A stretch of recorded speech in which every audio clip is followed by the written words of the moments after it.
Hi, this is Andrea. This video is for an announcement on week 11 for HIT 210. I posted the slide and not realizing that it needed a voice to go with it, so here's the voice. It is about signs, symptoms, and results, not being diagnoses. This is something that I ran into throughout my career, and I finally developed this slide from a number of places and just from my own experience to educate providers who were consistently not documenting diagnoses and didn't seem to understand when signs and symptoms and results were not diagnoses that could be coded. So that's where this slide came from. I'm going to go through this slide so you don't have to necessarily be looking at it as I go through it, but still it couldn't hurt. So the first section, the title is Signs, Symptoms, and Results Are Not Diagnoses. This is true. Signs, symptoms, and results, test results, are not diagnoses. Diagnoses are what you come up with from signs, symptoms, and test results. So those things build diagnoses. They are not the same. When you can't build a diagnosis, then it's perfectly acceptable to use signs, symptoms, and test results. But when those signs, symptoms, and test results come together and build a clear diagnosis, then that's what needs to be documented. Whether you're talking physician office records, whether you're talking nursing home records, or especially hospital records, even if it's an outpatient setting within the hospital, that should be the way that it works. So what is a sign? A sign is an objective indication of something seen by the physician. So a sign is they look at you or me and they say, oh, she has elevated skin color. Maybe my cheeks are flushed. That type of thing. It could be an abnormal vital sign. My heart could be racing when they listen to it. It could be that I have a fever, that my blood pressure is high or low. It could be that I have edema in my ankles or at my wrists. Or it could be swelling of the belly. It could be restlessness. It could be a cough. It could even be a patient that's delirious, that they're hallucinating, that they're talking about seeing things or people that are not there in the room. So those are all signs. Those are things that you look at a patient or you look at their vital signs and you can see right away. The second thing is symptoms. Symptoms are the perception of health by the patient or the family. So again, signs goes back to what the doctor's seeing when he looks at you or she looks at you or the nurse practitioner or anyone else, even the MA. When the provider looks at you, those are signs. Symptoms are what the patient and family complain about. Those are the things that they say aren't right, that they have either witnessed or that the patient is feeling, like chest pain, headache, shortness of breath, nausea. Those are all things the patient experiences, not that you can't really necessarily see a sign for, and any of those could go to a number of diagnoses. Any of those symptoms could belong to a number of diagnoses. You don't really know. But they're the patient's subjective, the patient is the one who's feeling the headache. It's hard for us to measure the headache of someone else because it's their feeling of pain, their perception of all of that. So again, it could be chest pain, it could be headache, shortness of breath, nausea, it could be weakness, failure to thrive. If someone is not doing well in terms of their weight and they're pretty skeletal and they're not doing a lot of intake, maybe they're getting dehydrated because they're not drinking much, maybe they've lost weight, and they're just failing to thrive. Maybe they're missing meals. Oftentimes patients who are grief-stricken, who have lost a long-term spouse, they have a failure to thrive afterwards. They don't feel hungry. They don't want to eat. And that starts affecting their health. It could be altered mental status. Now that's a big symptom. And that altered mental status can also be a sign in addition to a symptom. Patients and families may say they're just not themselves. They don't act like themselves. They're doing things differently. They're saying strange things.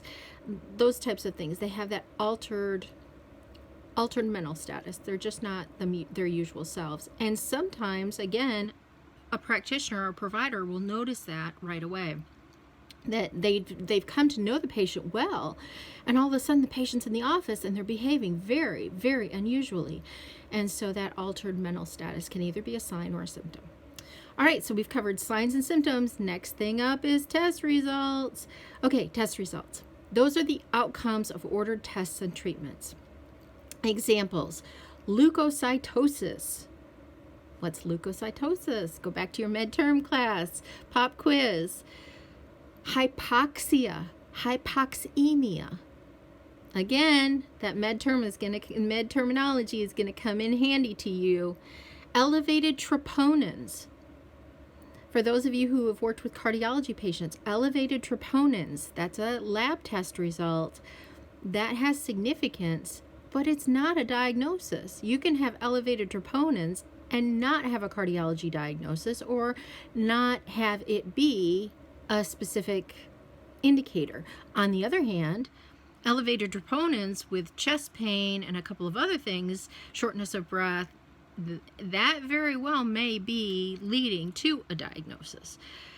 So tachycardia, bradycardia, those two things as well. Ejection fraction, high or low blood sugar.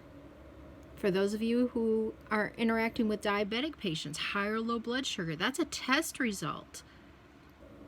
It doesn't necessarily tell you what their diagnosis is. You have to know signs, symptoms, and test results to get to your diagnosis.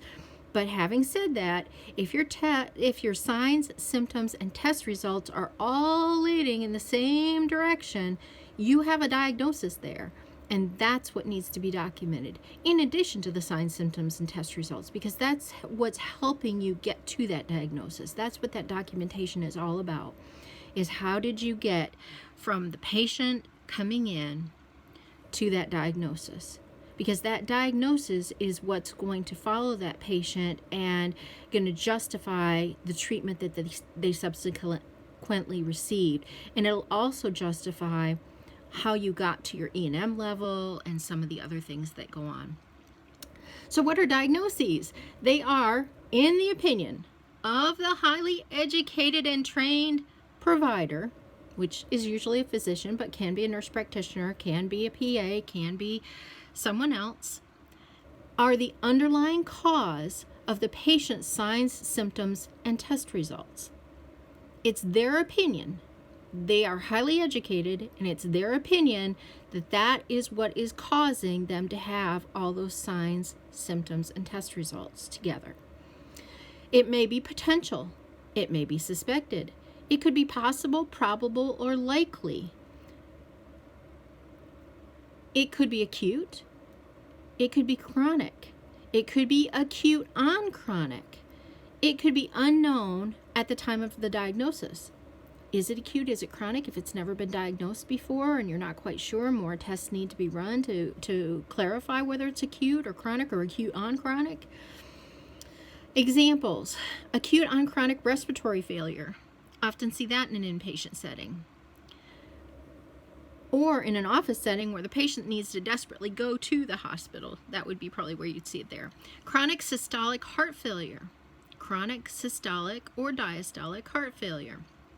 Again, it's clarifying what is going on with the patient. Acute COPD exacerbation. That varies from chronic COPD. Suspected aspiration pneumonia. Now, this unfortunately often affects individuals in nursing homes. Acute or suspected aspiration pneumonia. Sometimes the elderly have difficulty swallowing, and as a result, when they eat or drink, they can aspirate, and that often turns into pneumonia. And so if you see patients that are repeatedly coming back with bacterial pneumonia into the hospital setting or developing that in a nursing home, odds are they'll want to do some swallowing tests to determine, is this aspiration based? And then they'll have to change the diet accordingly, or may have to do a feeding tube or things like that.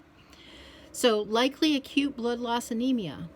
If someone's lost a lot of blood, whether that's from an operation or a trauma or an accident, those types of things, they may likely have acute blood loss anemia if they've got anemia. Possible sepsis. If you have a patient that has an acute infection and it's starting to cause them systemic body system issues, it could possibly be sepsis. They could possibly have a sepsis or a severe sepsis, or could be moving into septic shock, which you absolutely hope they don't go there. That's not good. So that explains this slide. Signs, symptoms, test results, and diagnoses. Signs, symptoms, and test results are not diagnoses, but together they build that picture to determine what that diagnosis is. So that's why I put this slide in here. That's why it's in here for you in HIT 210. Thought you would enjoy it, thought it would be helpful, and hopefully that will go with you as you go out into the world, and maybe you can educate your future providers to help you along the way. Take care, and I'll see you next Monday. Bye.